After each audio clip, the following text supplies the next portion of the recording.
ನಮಸ್ತೆ, ನನ್ನ cooking family quick easy tasty recipes ಚಾನಲ್ಗೆ ಸ್ವಾಗತ. ಇವತ್ತು ನಾನು ರೆಸ್ಟೋರೆಂಟ್ ಸ್ಟೈಲ್ನಲ್ಲಿ ರವೆ ಇಡ್ಲಿ, ಮಸಾಲೆ ರವೆ ಇಡ್ಲಿ ರೇಷನ್ ಅಕ್ಕಿಯಿಂದ ಮಾಡ್ಕೊಳ್ಳೋದು ಹೇಗೆ ಅಂತ ತೋರಿಸ್ಕೊಡ್ತಾ ಇದ್ದೀನಿ. ನೋಡಿ, ಇದು ಸೊಸೈಟಿನಲ್ಲಿ ಕೊಡುವಂಥ ರೇಷನ್ ಅಕ್ಕಿ. ಇದು 4 ಕಪ್ ತೊಗೊಂಡಿದ್ದೀನಿ.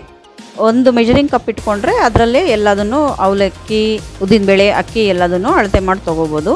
ಈ 4 ಕಪ್ಪಿಗೆ 1 ಕಪ್ಪು ಉದ್ದಿನಬೇಳೆ ಫುಲ್ ಕಪ್ ತೊಗೊಂಡಿದ್ದೀನಿ. ನೀವು ಬೇಕಿದ್ರೆ 1.5 ಕಪ್ಪು ಉದ್ದಿನಬೇಳೆ ಸಹ ಹಾಕೋಬೋದು. ಅವಲಕ್ಕಿ ತೊಗೋಬೇಕು, ಅರ್ಧ ಕಪ್ಪು. ಪೇಪರ್ ಅವಲಕ್ಕಿ ಅಥವಾ ಗಟ್ಟಿ ಅವಲಕ್ಕಿ ಯಾವುದಾದ್ರೂ ನಡೆಯುತ್ತೆ. ಇದು ಸೊಸೈಟಿ ಅಕ್ಕಿ ಒಂದೊಂದು ಸಲ ಕ್ಲೀನಾಗಿರುತ್ತೆ, ಇರೋದಿಲ್ಲ. ಅದಕ್ಕೋಸ್ಕರ ನಾನು ಇದನ್ನು ಮೊರದಲ್ಲಿ ಹಾಕ್ಕೊಂಡು ಹೀಗೆ ಒಂದು ಸಲ ಕ್ಲೀನ್ ಮಾಡ್ಕೊಂಡ್ಬಿಡ್ಬೇಕು. ಭತ್ತ ಅಥವಾ ಕಲ್ಲು ಏನಾರು ಇದ್ದರೆ ಅದನ್ನೆಲ್ಲ ಆರಿಸ್ಕೊಂಡು ಕ್ಲೀನ್ ಮಾಡಿಕೊಂಡು ನೀರಿನಲ್ಲಿ 4-5 ಸಲ ಚೆನ್ನಾಗಿ ತೊಳೆದು ನಂತರ ನೀರಿನಲ್ಲಿ ನೆನೆಸಿಟ್ಕೋಬೇಕು. ಮಿನಿಮಮ್ 4 ಅವರ್ಸ್ ನೆನೆಸಬೇಕು. ಟೈಮ್ ಇದ್ದರೆ ಒಂದು 5ರಿಂದ 6 ಗಂಟೆ ಸಹ ನೆನೆಸ್ಬೋದು. ಉದ್ದಿನಬೇಳೆನೂ ಸಹ ತೊಳ್ಕೊಂಡು ಹಾಗೆಯೇ ಅಕ್ಕಿ ಜೊತೆಗೇ ಒಂದು 4 ಅವರ್ಸು ನೆನೆಯೋದಕ್ಕೆ ಇಟ್ಟಿದ್ದೀನಿ. 4 ಅವರ್ಸ್ ನೆನೆದ ನಂತರ ಇದನ್ನು ಉದ್ದಿನಬೇಳೆನ ಮಿಕ್ಸಿ ಜಾರ್ಗೆ ಹಾಕ್ಕೊಂಡು ರುಬ್ಕೋತಾ ಇದ್ದೀನಿ, ನೀರು ಹಾಕ್ಕೊಂಡು. ಈ ಉದ್ದಿನಬೇಳೆ ಎಷ್ಟು ನುಣ್ಣಗೆ ಸಾಧ್ಯನೋ ಅಷ್ಟು ನುಣ್ಣಗೆ ರುಬ್ಕೋಬೇಕು, ಫೈನ್ ಪೇಸ್ಟಾಗಿ ರುಬ್ಕೋಬೇಕು.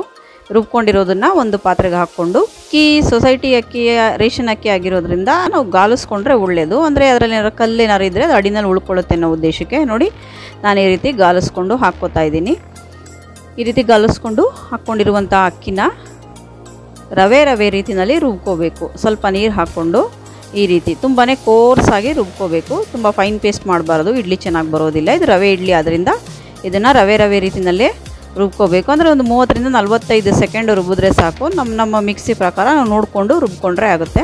ನೋಡಿ, ಈ ರೀತಿ ಕೋರ್ಸ್ ಪೇಸ್ಟ್ ಅಥವಾ ರವೆ ರೀತಿಯಲ್ಲೇ ರುಬ್ಕೊಂಡು ಉದ್ದಿನಬೇಳೆ ಪಾತ್ರೆಯಲ್ಲೇ ಹಾಕ್ಕೋಬೇಕು. ನೋಡಿ, ತೋರಿಸ್ತಾ ಇದ್ದೀನಿ.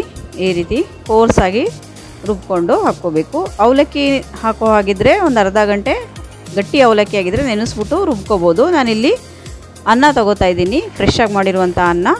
ಅದು ಒಂದು 2 ಸೌಟ್ ಅಥವಾ ಅರ್ಧ ಕಪ್ಪು ಅನ್ನ. ಅವಲಕ್ಕಿ ಆದರೂ ಸಹ ಒಂದು ಅರ್ಧ ಕಪ್ ಅವಲಕ್ಕಿ ಹಾಕ್ಕೊಂಡು ರುಬ್ಕೋಬೋದು. ಪೇಪರ್ ಅವಲಕ್ಕಿ ಆದರೆ ಸುಮ್ಮನೆ ಹಾಗೆ ತೊಳೆದ್ಬಿಟ್ಟು ಹಾಕ್ಕೊಂಡು ರುಬ್ಕೋಬೋದು. ಇದಕ್ಕೆ ರುಚಿಗೆ ತಕ್ಕಷ್ಟು ಉಪ್ಪು ಮತ್ತು 1 ಚಿಟಿಕೆ ಅಡುಗೆ ಸೋಡಾ ಹಾಕಿದ್ರೆ ಸಾಕು. ಇವನ್ನೆಲ್ಲ ಹಾಕಿ ಚೆನ್ನಾಗಿ ಮಿಕ್ಸ್ ಮಾಡ್ಕೋಬೇಕು. ಹಿಟ್ಟನ್ನ ಚೆನ್ನಾಗಿ ಮಿಕ್ಸ್ ಮಾಡಿಕೊಂಡು ಇದನ್ನು ಓವರ್ ನೈಟು ಫರ್ಮೆಂಟ್ ಆಗೋದಕ್ಕೆ ಬಿಡಬೇಕು. ಅಂದರೆ ಒಂದು ಮಿನಿಮಮ್ 6 to 8 ಅವರ್ಸು ಬಿಡಬೇಕು. ಸಾಧ್ಯವಿದ್ದರೆ ಒಂದು 12 ಅವರ್ಸ್ ಸಹ ಬಿಡ್ಬೋದು. ನೋಡಿ, ಮಾರನೇ ದಿನ ಬೆಳಿಗ್ಗೆ ಅಂದರೆ ಒಂದು 8 ಅವರ್ಸ್ ಫರ್ಮೆಂಟ್ ಆದಮೇಲೆ ಈ ರುಬ್ಬಿರುವಂತಹ ರವೆ ಇಡ್ಲಿ ಹಿಟ್ಟು ಎಷ್ಟು ಚೆನ್ನಾಗಿ ಉಬ್ಬಿ ಬಂದಿದೆ, ನೊರೆಯಾಗಿ. ಇದಕ್ಕೆ ಬೇಕಾದಂಥ ಮಸಾಲೆನ ನಾವೀಗ ರೆಡಿ ಮಾಡ್ಕೊಳ್ಳೋಣ. ಹಸಿಮೆಣಸಿನ್ಕಾಯಿ ನಾವು ಖಾರ ನೋಡಿಕೊಂಡು ನಾವು ಎಷ್ಟು ಬೇಕೋ ಅಷ್ಟು ಮೆಣಸಿನ್ಕಾಯಿನ ಕುಯ್ದಿಟ್ಕೋಬೋದು. ಈ ರೀತಿ ಕಟ್ ಮಾಡಿ ಇಟ್ಕೋಬೋದು. ನಾನಿಲ್ಲಿ ಬೆಳ್ಳುಳ್ಳಿ ಸಹ ಬಳಸ್ತಾ ಇದ್ದೀನಿ. ಇದು ಬೇಡದಿದ್ದರೂ ಸ್ಕಿಪ್ ಮಾಡ್ಬೋದು. ತೆಂಗಿನಕಾಯಿ ತುರಿ ಮತ್ತು ಕರಿಬೇವು ಮತ್ತು ಟೊಮೊಟೊ ಸ್ಲೈಸಸ್ಸು, ಕ್ಯಾಪ್ಸಿಕಮ್ ಹಾಕ್ಕೊಂಡಿದ್ದೀನಿ. ಬೇರೆ ಹೊಂದುವಂಥ ತರಕಾರಿ ಸಹ ಬಳಸ್ಬೋದು. ಸೊಪ್ಪು ಸಹ ಕರಿಬೇವಿನ ಜೊತೆಗೆ ಕೊತ್ತಂಬರಿ, ಪುದೀನ, ಸಬ್ಸಿಗೆ ಈ ರೀತಿ ಸೊಪ್ಪುಗಳನ್ನ ಬಳಸ್ಬೋದು. ಗೋಡಂಬಿ ಸಹ ಫ್ರೈ ಮಾಡಿ ಇಟ್ಕೊಂಡಿದ್ದೀನಿ. ಮತ್ತು ಇಲ್ಲಿ ಒಗ್ಗರಣೆಗೆ ಎಣ್ಣೆ ಅಥವಾ ತುಪ್ಪ ಹಾಕ್ಕೊಂಡು ಸಾಸಿವೆ, ಕಡಲೆಬೇಳೆ, ಉದ್ದಿನಬೇಳೆ, ಮೆಣಸಿನ್ಕಾಯಿ, ಕರಿಬೇವು, ತೆಂಗಿನಕಾಯಿ ತುರಿ, ಬೆಳ್ಳುಳ್ಳಿ, ಕ್ಯಾಪ್ಸಿಕಮ್ ಅಥವಾ ಬೇರೆ ತರಕಾರಿ ಏನು ತೊಗೊಂಡಿರ್ತೀವೋ ಅದು, ಸೊಪ್ಪು ತೊಗೊಂಡಿದ್ರೆ ಅದನ್ನು ಸಹ ಚೆನ್ನಾಗಿ ಫ್ರೈ ಮಾಡಿಕೊಂಡು ಇಲ್ಲಿ ಇಡ್ಲಿ ಹಿಟ್ಟಿಗೆ ಬೆರೆಸ್ಕೋಬೇಕು. ಇದನ್ನು ಇಡ್ಲಿ ಹಿಟ್ಟಿಗೆ ಹಾಕಿ ಚೆನ್ನಾಗಿ ಮಿಕ್ಸ್ ಮಾಡ್ಕೋಬೇಕು. ಕಲಸ್ಬಿಟ್ಟು ಮಿಕ್ಸ್ ಮಾಡಿಕೊಂಡು ಕಲರ್ ಬೇಕಿದ್ದರೆ ಸ್ವಲ್ಪ ಅರಿಶಿನ ಪುಡಿ ಸಹ ಹಾಕ್ಕೋಬೋದು. ಕಲರ್ ಬೇಡ ಅನ್ನೋರು ಅದನ್ನು ಸ್ಕಿಪ್ ಮಾಡ್ಬೋದು. ಇಡ್ಲಿ ಪ್ಲೇಟ್ನ ತೊಳ್ಕೊಂಡು ಅದಕ್ಕೆ ಸ್ವಲ್ಪ ಎಣ್ಣೆ ಹಾಕಿ ಲೂಬ್ರಿಕೇಟ್ ಮಾಡ್ತಾ ಇದ್ದೀನಿ. ಆಮೇಲೆ ಟೊಮೊಟೊ ಸ್ಲೈಸಸ್ನ ಆ ಪ್ಲೇಟ್ ಮೇಲೆ ಇಟ್ಟು ಅದ್ರ ಮೇಲೆ ಮಿಕ್ಸ್ ಮಾಡಿರುವಂತಹ ರವಾ ಇಡ್ಲಿ ಹಿಟ್ಟನ್ನ ಹಾಕ್ಕೋತಾ ಇದ್ದೀನಿ. ಈ ರೀತಿ ಇಡ್ಲಿ ಪ್ಲೇಟ್ ಮೇಲೆ ಹಾಕಿ ಇದರ ಮೇಲೆ ಫ್ರೈ ಮಾಡಿರುವಂತಹ ಗೋಡಂಬಿನ ಇಡಬೇಕು. ಇಲ್ಲಿ ಲಿಡ್ ಮುಚ್ಚಿಬಿಟ್ಟು ಒಂದು 15 ನಿಮಿಷ ಸ್ಟೀಮ್ ಬರೋದಕ್ಕೆ ಬಿಟ್ಟರೆ ಆಗುತ್ತೆ. ನೋಡಿ, ಇಡ್ಲಿ ಎಷ್ಟು ಚೆನ್ನಾಗಿ ಬೆಂದಿದೆ. 15 ನಿಮಿಷ ಸ್ಟೀಮ್ ಬಂದಮೇಲೆ ತೋರಿಸ್ತಾ ಇದ್ದೀನಿ. ಚೆನ್ನಾಗಿ ಹಬೆ ಆಡ್ತಾ ಇದೆ. 1 ನಿಮಿಷ ಆರೋದಕ್ಕೆ ಬಿಡಬೇಕು. ಪ್ಲೇಟಿಂದ ಇಡ್ಲಿನ ಈಸಿಯಾಗಿ ಚೆನ್ನಾಗಿ ತೆಗಿಬೋದು. ನೋಡಿ, ಎಷ್ಟು ಈಸಿಯಾಗಿ ತೆಗಿಬೋದು. 1 ನಿಮಿಷ ಆರೋದಕ್ಕೆ ಬಿಟ್ಟರೆ. ಕೆಳಗಡೆ ಟೊಮೊಟೊ ಸ್ಲೈಸಸ್ಸು, ಮೇಲ್ಗಡೆ ಫ್ರೈ ಮಾಡಿರುವಂಥ ಗೋಡಂಬಿ, ನಾವು ಹಾಕಿರುವಂಥ ಒಗ್ಗರಣೆಗೆ ಹಾಕಿರುವಂಥ ಮಸಾಲೆ ಎಲ್ಲ ಇಡ್ಲಿ ಮೇಲೆ ಎಷ್ಟು ಚೆನ್ನಾಗಿ ಕಾಣಿಸ್ತಾ ಇದೆ. ತುಂಬಾ ಚೆನ್ನಾಗಿದೆ ನೋಡೋದಕ್ಕೆ ಇಡ್ಲಿ. ಈಗ ಇದಕ್ಕೆ ಬೇಕಾಗಿರುವಂಥ ಚಟ್ನಿ ಹೇಗೆ ಮಾಡ್ಕೊಳ್ಳೋದು ನೋಡ್ಕೊಳ್ಳೋಣ.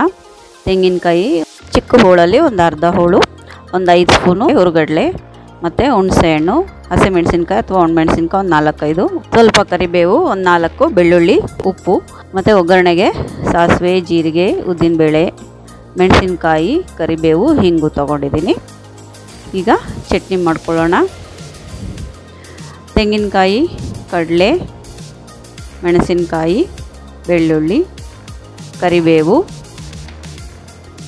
ಹುಣಸೆಹಣ್ಣು, ಉಪ್ಪು ಇದನ್ನೆಲ್ಲ ಹಾಕಿ ಮಿಕ್ಸಿ ಜಾರ್ಗೆ ಹಾಕಿ ಚಟ್ನಿ ರುಬ್ಕೊಂಡಿದ್ದೀನಿ. ಇದನ್ನು ಒಂದು ಪಾತ್ರೆಗೆ ಬಗ್ಗಿಸ್ಬಿಟ್ಟು ಅದಕ್ಕೆ ಬೇಕಾದಂಥ ಒಗ್ಗರಣೆ ಹಾಕ್ಕೊಳ್ಳೋಣ.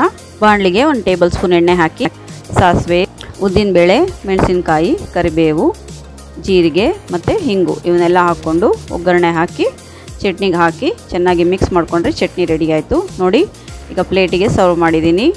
2 ಇಡ್ಲಿನ ಟೊಮೊಟೊ ಸೈಡು, 2 ಇಡ್ಲಿನ ಹುರಿದಿರುವಂಥ ಗೋಡಂಬಿ ಸೈಡು ಎರಡನ್ನೂ ತೋರಿಸ್ತಾ ಇದ್ದೀನಿ. ಪ್ಲೇಟ್ನಲ್ಲಿ 4 ಇಡ್ಲಿ ಅರೇಂಜ್ ಮಾಡಿ ಚಟ್ನಿ ಹಾಕಿ ತೋರಿಸ್ತಾ ಇದ್ದೀನಿ. ನೋಡಿ, ರೆಸ್ಟೋರೆಂಟ್ ಸ್ಟೈಲ್ ಇಡ್ಲಿ ಮತ್ತು ಚಟ್ನಿ ಎಷ್ಟು ತುಂಬ ಸೂಪರಾಗಿ ಕಾಣಿಸ್ತಾ ಇದೆ ಅಲ್ವಾ? ನೋಡ್ತಿದ್ದಂಗೆ ತಿನ್ನಬೇಕು ಅನ್ನಿಸ್ತಾ ಇದೆ ಅಲ್ಲ? ನೀವು ಮನೇಲಿ ಮಾಡಿಕೊಂಡು ತಿಂದ್ಬಿಟ್ಟು ಇದು ಹೇಗೆ ಬಂತು ರುಚಿ ಅನ್ನೋದನ್ನು ನನಗೆ ಕಮೆಂಟ್ಸಲ್ಲಿ ತಿಳಿಸ್ಕೊಡಿ.